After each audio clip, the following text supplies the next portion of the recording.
And welcome to your first day of doggy school. I'm Mrs. Miyagi. When I point to you, please tell me your name, your dog's name, and something fun that your dog likes to do. Hi, my name is Jessica. My dog's name is Poodle. She's really obedient. Hi, I'm Shay. This is my dog Duke.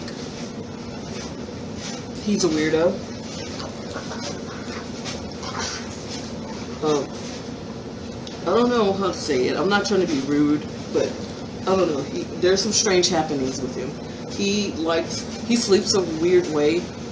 I don't know if dogs actually do that, sleep that way. It's just weird. He covers his ears or does something with his paws. It's weird. I don't know.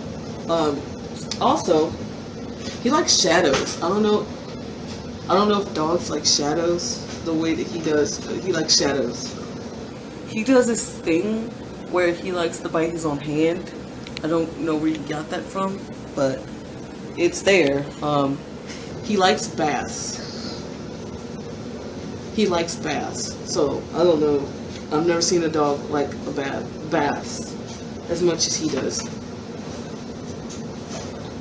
And yeah, it's just weird. I'm not trying to be rude, but yeah, he's pretty weird. Your dog's weird.